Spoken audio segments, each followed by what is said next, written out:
XFM News on point.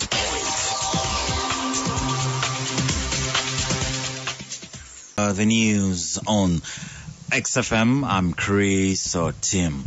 In election news, the Electoral Commission has extended the nomination exercise for local government aspirants to the 5th of October 2020, including weekends. The Commission kicked off the nomination on the 21st of September, and they were supposed to end yesterday on the 1st of October. However, mid this week, the Parliament passed amendments in the Local Government Act and scrapped off the age limit requirement for the division, municipality mayors, and district chairpersons of 30 to 75 years. The acting communications officer of the Electoral Commission, Paul Bukenya, says many people had not turned up for the nominations, and if they had closed yesterday, many would miss out. So this exercise will continue to be conducted at the venues where we've been doing the exercise. District and city chairpersons and councillors will be nominated at the respective district headquarters. Municipality city division chairperson and councillors at the respective district headquarters. And sub-county, town council, municipal division chairpersons and councillors at the respective county headquarters. We appeal to those who are not yet successfully concluded the exercise to make use of this opportunity and complete the processes. A section of members of parliament have asked the president to review the minimum number of people who attend churches and instead base this on the capacity of churches. The president last month allowed places of worship to open to the public as long as churches observe the standard operating procedures and have a maximum capacity of 70 people. The matter was brought up to Parliament yesterday by the Busia Municipality Member of Parliament, Geoffrey Macho, who asked government to review its decision and instead base the number of worshippers on the seating capacity of churches.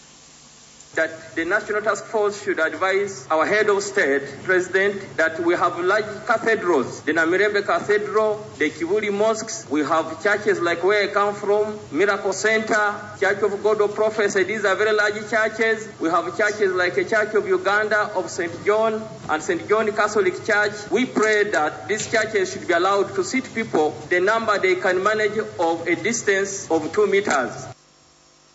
Macho's plea was supported by other members of parliament who noted that even buses and private cars do not have the required 2-meter spacing but are allowed to carry more people, and asked government to reconsider this decision.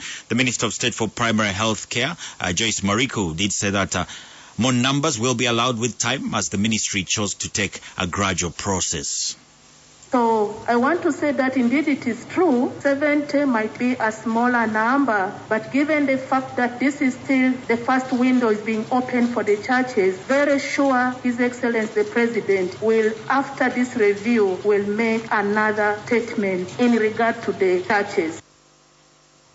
In crime news, police here in Kampala is holding one Rick Mugisha for obtaining money by false pretense. The 25-year-old Mugisha, a resident of Mutungo in the east of the city, together with others still at large, are suspected to have conned over 200 people via the internet by promising them cheap rental places. Mugisha was arrested immediately after conning one Norman Masiko, and who preferred anonymity, did say that over 10 million is missing after house rent was paid, as Masiko explains.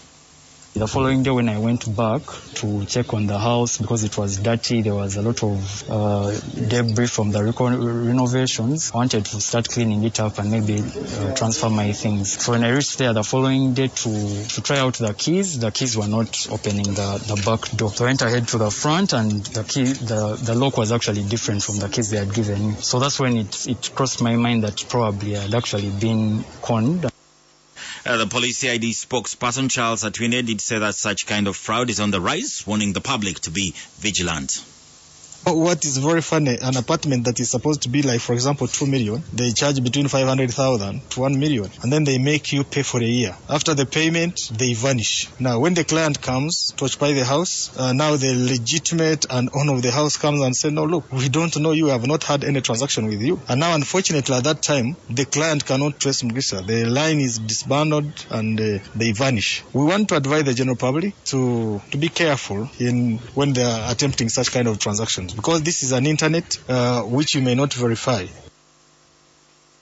Now in world news, U.S. President Donald Trump has said he and the U.S. First Lady are in quarantine after one of his closest aides tested positive for coronavirus. He tweeted that both he and Melania Trump were now awaiting their own test results after Hope Hicks was infected. The 31-year-old advisor to the president is the closest aide to Mr. Trump to test positive so far. She traveled with him on Air Force One to a TV debate in Ohio earlier this week.